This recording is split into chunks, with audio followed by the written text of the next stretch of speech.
JANOOBI punches nose in front, and JANOOBI for South Africa wins it by a half length. We've always been truly blessed on our visits to Dubai with horses like Ipi Tombi or Victory Moon, Right Approach, Asiatic Boy, Grand Emporium. There have been so many of them, even Archie Penko more recently. But this year, the horse that Mike de Kock will be pinning his hopes on is a horse called JANOOBI. He was only a Group 2 winner here in South Africa, but he really is a tough, hard-knocking horse, and Mike must be particularly well pleased with his performances in the carnival, as is the case with a horse called SAHEM, who won the South African Derby. Later on in the show, we'll speak to former South African Derek Popard, who plies his trade for the mighty Godolphin stable.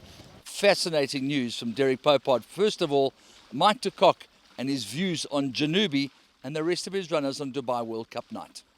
Yeah, he's done very well there, Andrew. He's actually thrived. You know, again, he was a horse that we took there expecting to be competitive. I didn't quite know if he was going to be good enough to win a Group 2, which he did do there. And he won it at quite a high level. There were some properly smart horses around him. And when he got beaten in the Alpha 84, Jungle Cat came out and won a Group 3 the other day as well. So the form's pretty good. And not much went his way last time. And he was, dogged in the finish, put his head down and wanted to be there. So he's been on the boil for a long time, but he's a very tough horse, and he's flown the South African flag with pride there. I think the beautiful thing about it is you can just tick him over now. I mean, there's nothing serious that needs to be done for him. It's a matter of whether he brings his A game, which he's renowned for doing.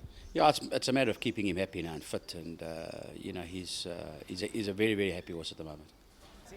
And as much as JANOOBI's been on the boil, a horse that looks like he's going to be absolutely to the minute is SAHEM on his run in the City of Gold.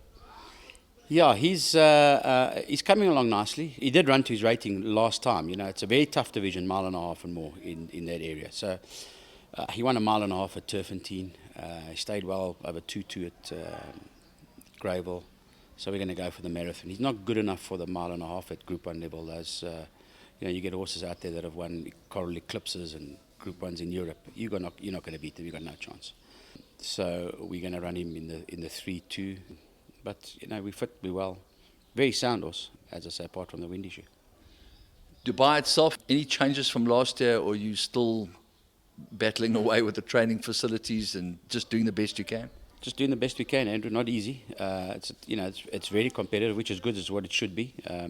I think Godolphin showed this year that when one brings the right horses there, how much success you can have. And I mean, if I could take 5 JANOOBIs there, we'd be where Godolphin is today. So we took a conscious decision as well not to ship young horses. It's pointless trying to run them on the dirt. I've got horses like Falk, Mujafi in quarantine at the moment.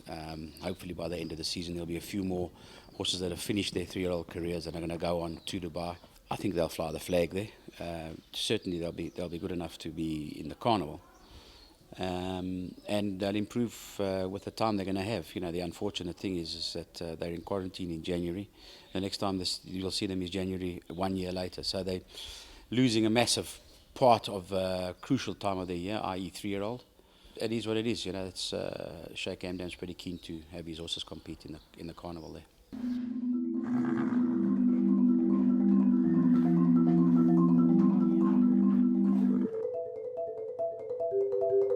The centre of gravity in the horse is at the shoulder.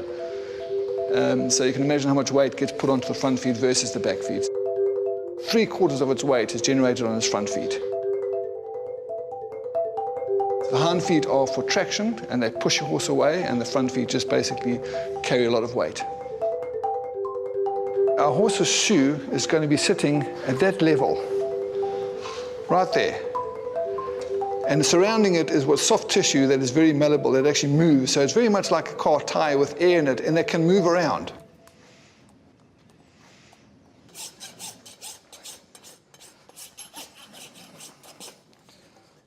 Now, if you can look here, you can see a white line, and that is our border between the sensitive and the insensitive. So anything on the outside I can use to nail to. Anything on the inside, I'm going to hit blood.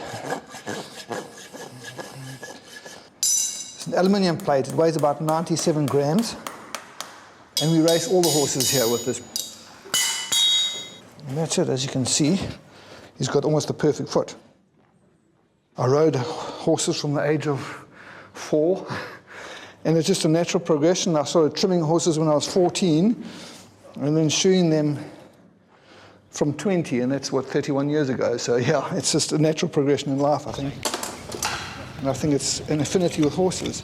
And what's nice is this has taken me, I've worked in the States for 9 years, South Africa for 12 years, England now for 5 years, and Dubai for 6 years before that. So it's taken me all over the world. And the trade's the same, no matter where you are in the world. That's one thing about Godolphin is they've got a team of highly qualified people, and they all know what they are doing, and they communicate with each other, and it is a family. You know, because you're traveling around the world together, you get to know your teammates very well. I love watching the horses race. I love watching horses that I shoe race, because it's pride. You want your horse to be successful. You want the horse to win. And it's a sense of achievement when they get past the line first, very much so. Every stride it takes is what's important to get the horse past the line. And a small mistake can cost you a nose, which can lose your race. Horses, they feel. If you hit them, they get cross. If you love them, they love you back. If you stroke them, they enjoy it. It's an affinity you have with them. It's just something that's in you that enjoys being around horses. And I enjoy being around horses, without a doubt. It's part of my life. I can't imagine my life without it.